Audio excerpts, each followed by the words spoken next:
지난해 12월 28일 원자력진흥위원회는 정부 서울청사에서 회의를 열고 원자로 향후 추진 전략을 발표했습니다. 이 회의에서 한국형 소형 모듈 원전 개발 사업에 나서며 그동안 축적한 원자력 기술 개발 역량을 결집해 초기 SMR 시장을 창출하는 한편 기술 우위 확보와 시장 다변화에 대비하겠다는 구상이었습니다. 그러나 이 회의가 주목받았던 또 다른 이유는 소형 모듈 원전은 핵잠수함과 항공모함의 추진기관으로 사용할 수 있다는 점이었습니다. 미국도 핵잠수함과 항공모함에는 소형 모듈 원전을 장착하여 사용 중입니다. 또한 작년엔 정부에서도 원자력 추진 잠수함에 대한 개발을 공언한 터라 소형 모듈 원전 개발 소식은 많은 주목을 받았습니다. IAEA는 소형 원자로를 전기 출력 300메가와급 이하라고 정의하나 일반적인 의견은 전기 출력 500메가와트급 이하를 소형 원자로라고 정의하고 있습니다. 이처럼 소형 모듈 원자로는 용량이 적으며 발전 용량은 300메가와트급 안팎으로 기존 원전이 1000에서 1500메가와트급이라는 것을 생각하면 약 3분의 1 수준에 불과하며 이보다 더 작은 원자로도 개발되고 있습니다. 원자로 용량을 줄이는 이유는 기존 태양광이나 풍력과 연계해 분산형 전원을 구축할 목적입니다.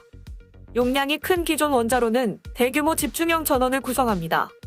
집중형 전원은 용량이 크다는 장점은 있지만 대형 송전탑과 같은 대규모 송전 설비가 필요하고 전기 사용량이 들쭉날쭉할 때는 효율이 떨어집니다.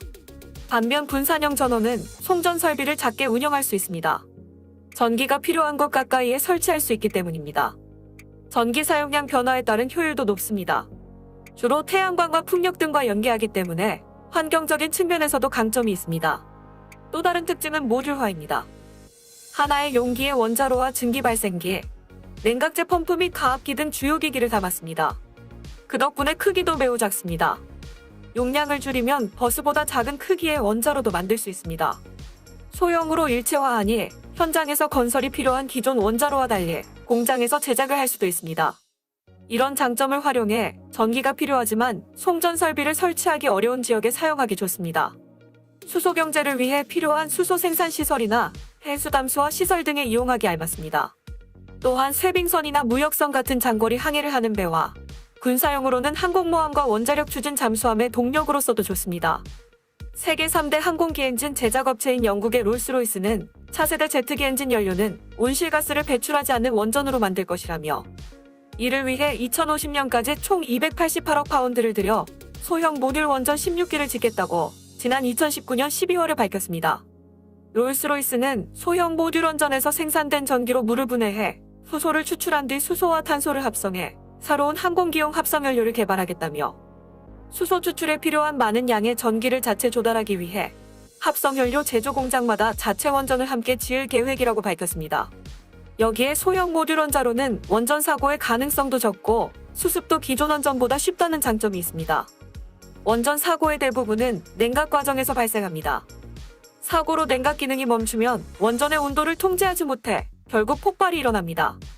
일본 후쿠시마 원전 사고도 쓰나미로 냉각 계통이 망가져 발생한 사고였습니다. 그런데 소형 모듈 원자로는 원전의 주요 계통을 한 개의 원자로 용기에 넣었습니다. 이렇게 하면 각 계통의 연결부 사이에서 발생할 수 있는 취약점을 잡을 수 있습니다. 사고 가능성이 크게 줄어드는 것입니다. 만약 그래도 사고가 나도 수습은 기존의 원자로보다 쉽게 할 수 있습니다. 기존 원전은 통제를 잃으면 방사능 유출을 막기 위해 콘크리트로 덮어야 합니다. 체르노빌은 사고 이후 원전을 덮는데 6개월이 걸렸습니다. 이마저도 수명이 다해 추가 작업이 필요하다고 합니다. 2011년에 폭발한 후쿠시마 원전은 오는 2023년에야 1호기 하나를 덮는다고 합니다. 반면 소형 모듈 원자로는 이런 작업을 대형 원전 사고의 경우보다 쉽게 할 수 있습니다. 크기가 작아 핵물질 유출 전이라면 바다에 담가서 냉각을 해도 됩니다. 원전의 가장 큰 문제가 상당 부분 해결되는 것입니다. 사실 우리나라는 최근 빌 게이츠가 투자하고 있는 소형 모듈 원전보다 앞서 소형 모듈 원자로의 개발에 착수했습니다. 바로 한국원자력연구원의 스마트 원자로입니다. 스마트 원자로는 1990년대 중순부터 연구를 시작해 2012년 7월에 원자력안전위원회에서 표준 설계인가를 취득한 세계 최초의 중소형 일체형 원자로입니다. 미국과 중국, 러시아 등 경쟁국보다 먼저 개발에 성공했습니다. 크기는 대형 원자로의 10% 수준이며 발전 용량은 110메가와트입니다. 이는 인구 10만 명 규모 도시에 안정적인 전력을 공급할 수 있는 전기안입니다. 스마트 원전은 아직 상용화하지 못했습니다. 후쿠시마 사고 이후 원전에 대한 지원이 줄면서 설계 이후 단계를 진행하지 못했습니다. 하지만 사우디아라비아에 스마트 원자로 설치를 위한 현지 법인 설립 추진이 최근 진행되고 있습니다. 우리가 멈칫하는 사이 미국이 달려갔습니다. 현재 이 분야를 이끄는 곳은 미국입니다. 빌 게이츠의 테라파워는 휘폭량이 적은 열화우라늄을 이용한 소형 모듈 원자로 개발에 나서고 있는 중입니다. 열화우라늄은 손으로 만져도 될 만큼 방사능 수치가 적습니다. 게다가 원료를 재활용할 수 있는 증식로 모델이기에 꿈의 원자로라고 불립니다. 미국 에너지부의 지원을 받는 뉴스케일은 소형 모듈 원자로 최초로 미국 원자력규제위원회의 설계인증 심사를 받았습니다. 농축연료가 필요한 경수로 모델이지만 소형 모듈 원자로 중 상용화에 가장 가까이 다가섰다는 평가를 받습니다. 그런데 재미있는 부분은 미국의 지원을 받고 있는 뉴스케일 파워는 한국의 두산중공업으로부터도 투자를 받고 있다는 점입니다. 두산중공업과 뉴스케일 파워는 먼저 지분 투자로 전략적 협력 관계를 맺었습니다. 앞서 두산중공업은 지난 2019년 뉴스케일 파워와 원자로 모듈 일부 및 기타 기기 등을 공급하는 4,400만 달러 수준의 사업 협력 계약을 체결했습니다.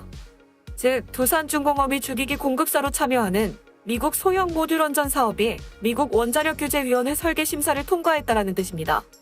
우리나라에서도 한국형 소형 모듈 원자로 개발이 순조롭게 진행 중에 있습니다. 최근에는 국내 언론에서 한국형 소형 모듈 원자로 개발이 순항하고 있다는 언론 보도도 나오고 있습니다. 과학기술정보통신부가 연내 예비타당성 조사 추진 계획을 세운 데 이어 최근 송영길 더불어민주당 대표도 공식 석상에서 SMR 필요성을 언급하는 등 세계 원자력 시장을 주도할 SMR이 계속해서 화두로 떠오를 전망입니다. 지난 17일 과기정통부와 한국원자력연구원 및 한국수력원자력에 따르면 과기정통부는 올해 말까지 SMR 개발을 위한 예타를 추진할 계획입니다. 현재 한수원과 원자력연이 한국형 SMR인 혁신형 소형 모듈 원자로의 개념 설계를 진행 중입니다. 추후 표준 설계와 요소기술 개발 실험 검증 등을 거쳐 오는 2028년까지 인허가 심사를 마치는 게 목표입니다. SMR은 증기 발생기와 냉각제 펌프, 가압기 등 주요 기기를 하나의 용기에 일체화한 소형 원자로로 전기 출력은 300메가와트 이하입니다. 최근 미국과 러시아 및 중국 등 많은 국가에서 70여 종 이상의 SMR 개발이 추진 중이며 원자력 업계는 오는 2035년까지 전 세계에서 65에서 85기가와트 규모의 SMR 시장이 형성될 것으로 전망하고 있습니다. 이에 우리나라도 기술 선점을 위해 2030년 수출을 목표로 혁신형 SMR 개발에 몰두 중입니다. 연간 ISMR 하나의 호기를 수출하면 연 매출 3조 원을 달성할 수 있다는 게 원자력 업계의 전망입니다.